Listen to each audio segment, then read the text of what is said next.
Bienvenidos una semana más al podcast sobre inversión y educación financiera, fondos de inversión y valores. Mi nombre es Eusebio Gómez, soy asesor financiero y tengo la misión de hacer las cosas de manera diferente, ayudar a muchas personas a lograr buenos resultados financieros y con ello proporcionarles el conseguir la vida que desean llevar. Si tienes cualquier duda o quieres que trate algún tema en próximos episodios, puedes escribirme a la dirección de correo electrónico eusgomez@gmail.com. Bueno, empezamos como siempre recordando la responsabilidad y el aviso legal. El contenido de este podcast tiene exclusivamente fines informativos y divulgativos. En ningún caso debe interpretarse como una recomendación personalizada de compra, venta o mantenimiento de valores, fondos de inversión o cualquier otro instrumento financiero mencionado. La publicación de este podcast es a título personal. Las opiniones expresadas reflejan únicamente el punto de vista del autor en el momento de su emisión y pueden cambiar sin previo aviso. Cada inversor debe analizar su situación financiera personal, su horizonte temporal y su perfil de riesgo antes de tomar cualquier decisión de inversión. El autor no se responsabiliza de las decisiones de inversión tomadas por los oyentes, siendo cada inversor el único responsable de sus propias acciones y resultados. Bien, pues antes de empezar con el capítulo de esta semana, lo que voy a decir es el ganador del concurso del libro de Terry Smith, y en concreto es Gerard Alseda, que pronosticó un valor liquidativo del fondo del 61,4.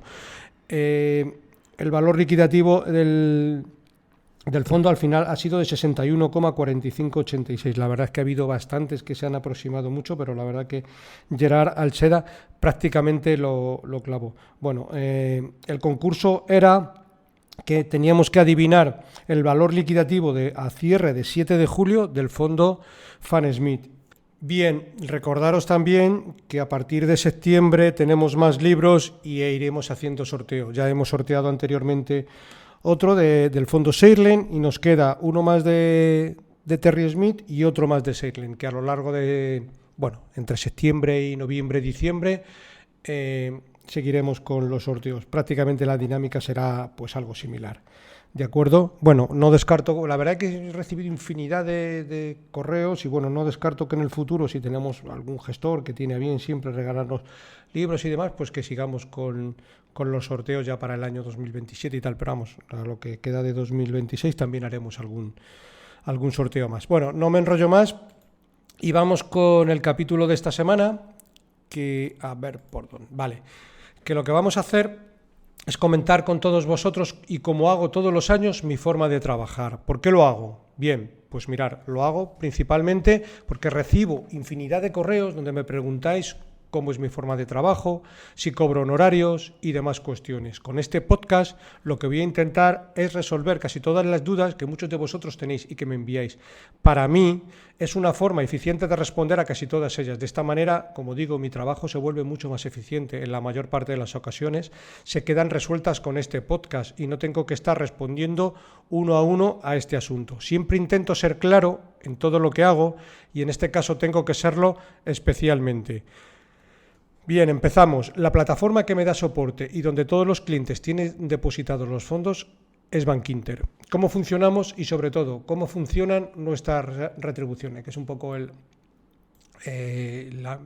mayor parte de las dudas. Bien, empezamos diciendo que obviamente los fondos tienen comisiones. De esas comisiones, las gestoras de fondo, Fidelity, JP Morgan, Benny Mellon, Magallanes, Bestinver, etcétera, reparten un porcentaje de esa comisión al banco, donde se depositan los fondos. Y de ese porcentaje de reparto, el banco nos paga una parte. Punto. No hay más historias, ni más letra pequeña de ningún tipo. En la mayor parte de los casos, Magallanes, Buy and Hold, Bestinver, Fidelity, etcétera, los fondos tienen la misma comisión si lo contratas a través de una plataforma u otra, sea Renta 4, Bankinter, MyInvestor, etcétera, pues es el mismo fondo. Nuestra remuneración va en función del volumen gestionado en nuestra oficina. Vamos a poner un ejemplo. Un cliente con 300.000 euros genera una comisión para nosotros, que son la parte que nos paga el banco, de 30 euros. No quiero decir con esto que sean 30 euros, pero como partimos de una base de 300.000, por hacerlo fácil, pues seguimos con el 3 y lo único que hacemos es quitar ceros, ¿vale?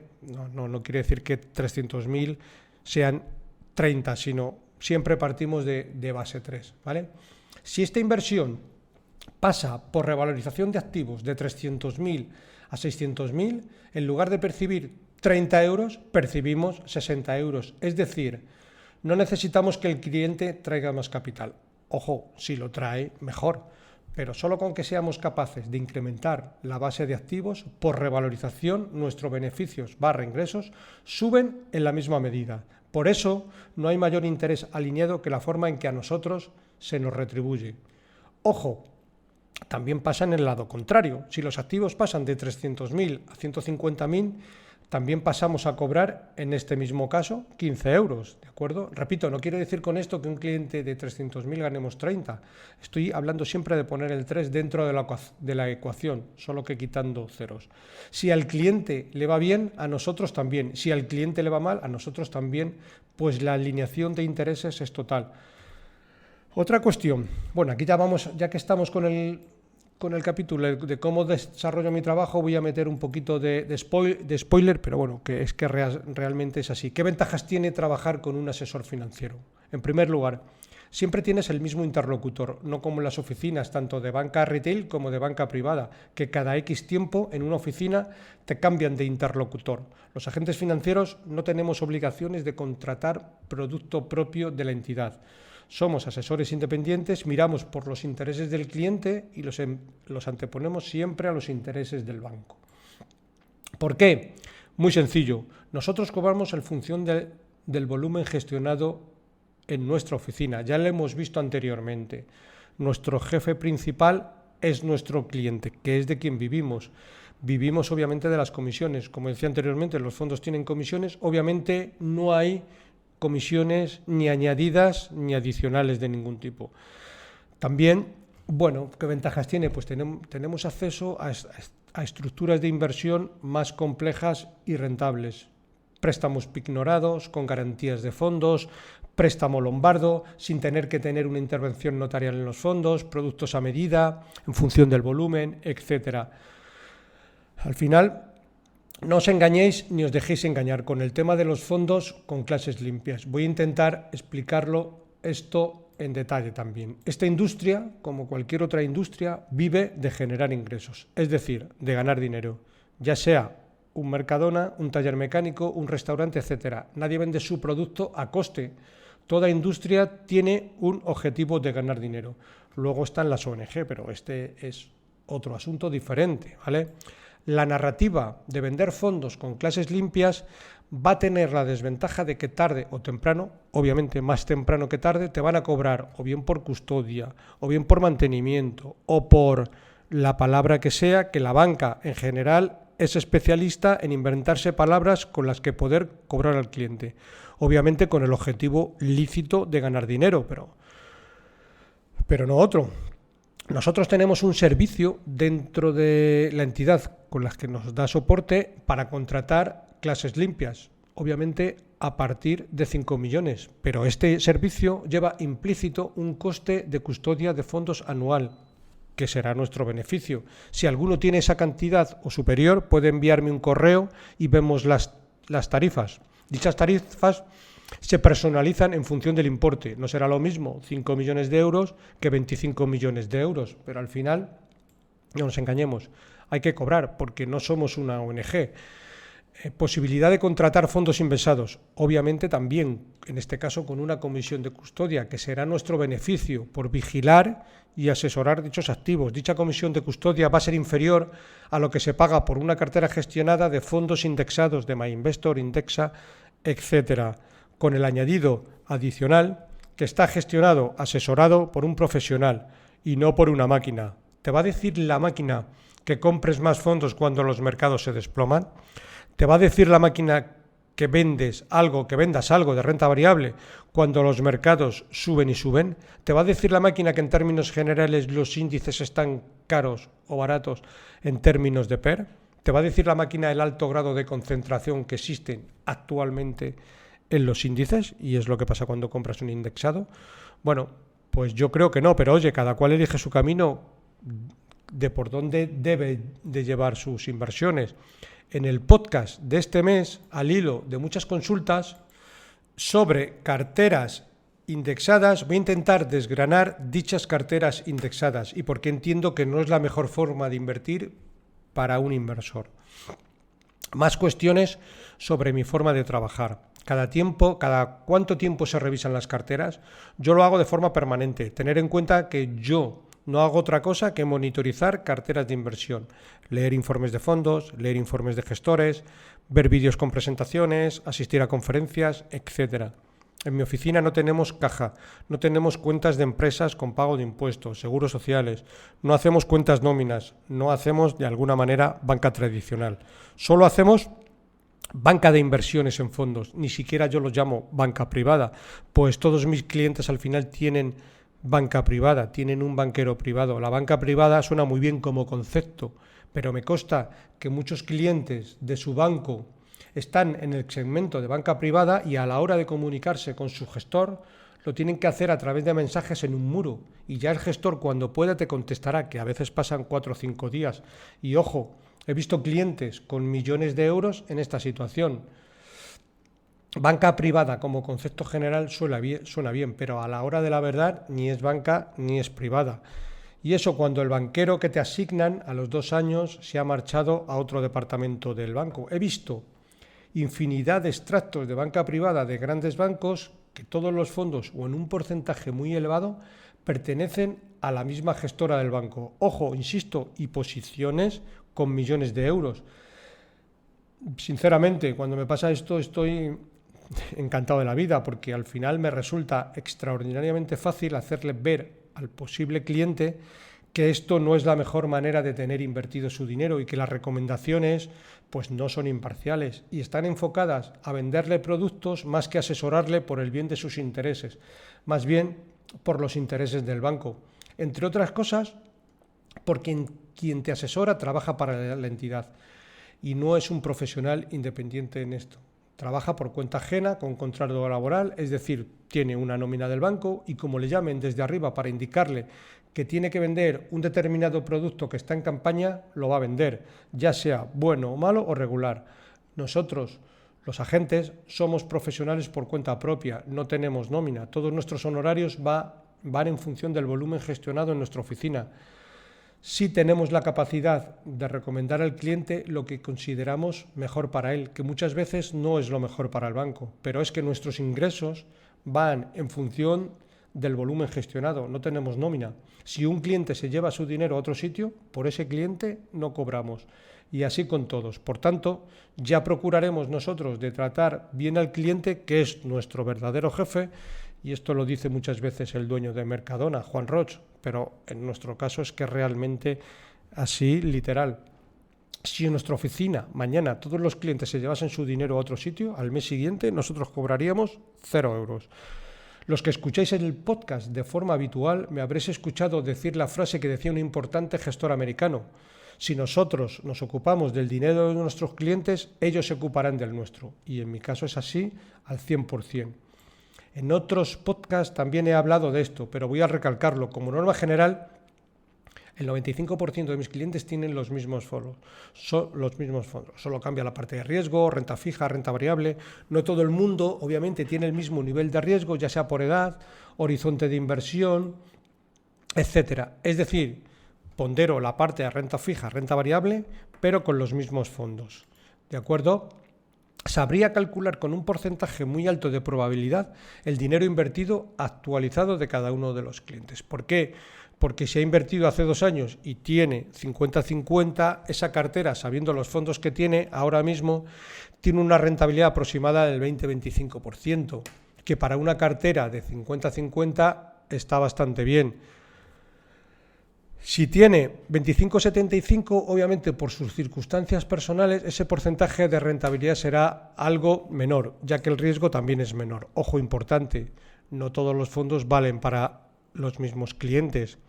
No todos los fondos de renta variable son iguales. Hay fondos de renta variable muy conservadores, pues los gestores invierten en compañías más estables, y otros fondos de renta variable donde los gestores invierten en compañías más de crecimiento, tecnología, que el nivel de riesgo hace que sea mayor. Es importante conocer los fondos para recomendar al cliente el mejor fondo para él, de la misma manera que no todos los automóviles son iguales y no sirven para la misma función, pues pasa un poco igual.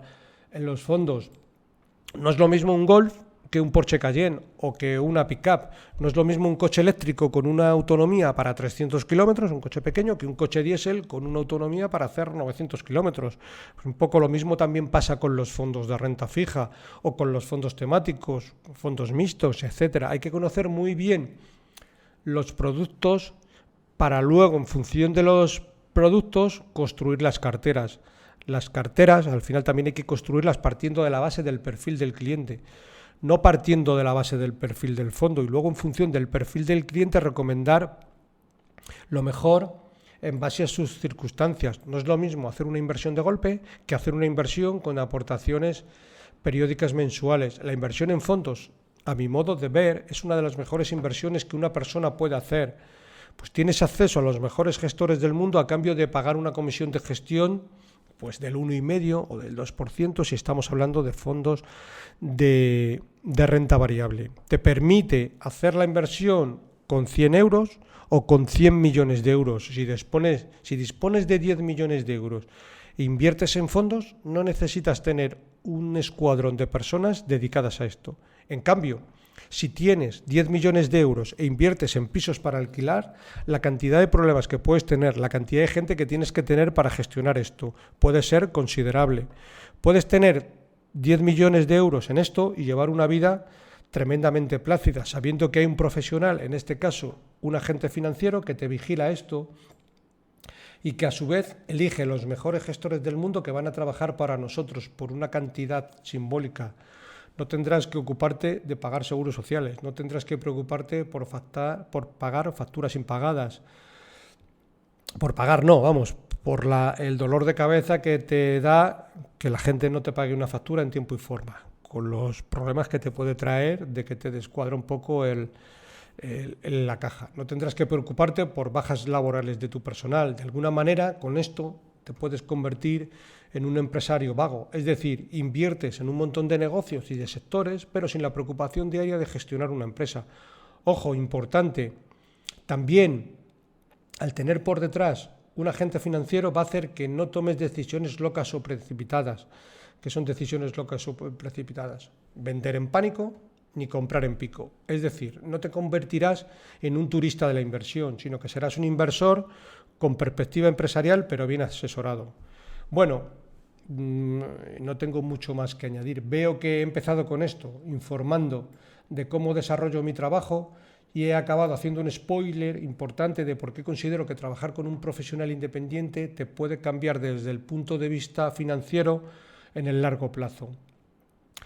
Bueno, seguimos con un poquito más de spoiler. Llevo 22 años en esto, siempre trabajando con la misma entidad. A estas alturas de mi vida, mi objetivo realmente es cambiarle la vida de las personas que consideren que yo soy la persona adecuada para gestionar su dinero, con independencia de la cantidad que tengan. Obviamente, tengo unos mínimos, los cuales tengo que respetar y no coger cantidades pequeñas, pues de lo contrario no haría esto sostenible. Esto lleva detrás mucho trabajo que no se ve, hacer propuestas de inversión, monitorizar carteras, lo que hace que capitales pequeños no sea rentable aceptar, sobre todo por el bien de los clientes actuales y de los futuros con clientes más elevados. Para mí, para esto, sí me tenéis que consultar por email, ¿de acuerdo? Otra cuestión adicional, noto que me contactáis por primera vez de alguna manera y siempre noto que me tenéis algo, vamos a llamar, idealizado por mi trabajo, por trabajar en algo que tiene cierto glamour,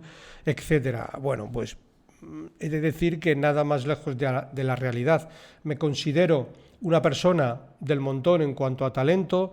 ¿Dónde reside mi ventaja? Pues yo solo hago una cosa, analizar fondos todo el día y repasar carteras de clientes. Estoy centrado en esto el 100% de mi tiempo. Llevo más de 22 años haciendo lo mismo, por tanto, sé lo que hago con bastante precisión. Lo que sí me considero es campeón del mundo en ser una persona constante, pero creo que esto realmente sí es un mérito, pero no el resto. Al tener tanta experiencia, es cierto que también la tengo recogida por el paso del tiempo en saber comprar y saber vender. Saber comprar cuando vienen fuertes correcciones y saber vender cuando los mercados están en máximos. A veces vendes y los mercados siguen subiendo. Pues bien, pues podemos vivir con esto, con el hecho de que el último euro siempre se lo lleve otro. Y a la hora de comprar, 3/4 de lo mismo. Cuando los mercados caen, ocurre un poco lo mismo. Cuando el mercado cae y compras, lo normal es que siga cayendo. Nunca compras el día de la máxima bajada. A veces esto pasa, pero no deja de ser un factor suerte. A veces el mercado empieza a caer y cae, vamos a llamar, un 25%. Si el cliente lo permite por su nivel de riesgo, empezamos a incrementar. Si el mercado sigue cayendo y cae un 35-40, seguimos incrementando. Ojo, con prudencia. Si el mercado sigue cayendo y cae un 60%, tenemos que tener suficiente liquidez para seguir aumentando. Cuando el mercado se da la vuelta, que creerme, no jugamos a adivinar el día que esto va a ocurrir. Empezamos a recoger todo lo sembrado durante la caída. Y esa es mi forma de trabajar. A veces nos pasamos 6 meses, un año, sin tocar la cartera y el cliente suele decir, no estamos haciendo nada. Pues sí estamos haciendo. De hecho, el no hacer nada de por sí ya es una decisión. A veces el cliente deja que le gestionemos o le asesoremos su capital precisamente para que no hagamos tonterías con su dinero. Y hacer tonterías, créeme, es comprar en pico y vender en valle, y eso no lo hago. A veces en conversaciones con el cliente le digo, me pagas por no hacer nada. Y no hacer nada es dejar la cartera que siga su curso en función de su riesgo.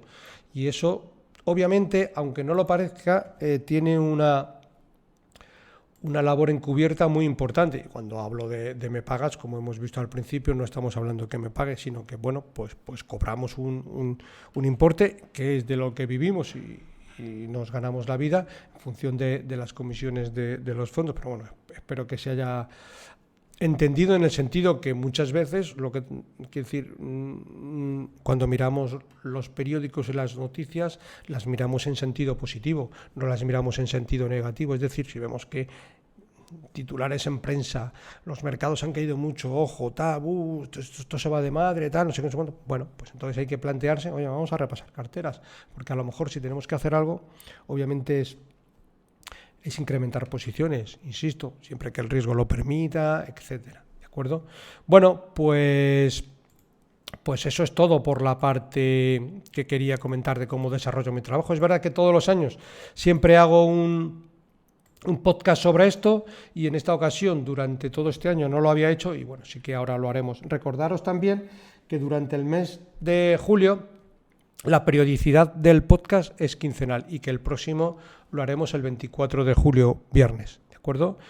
Bien, pues ya me despido. Si te ha gustado el episodio, te agradecería muchísimo que le des un me gusta en la plataforma donde lo estés escuchando.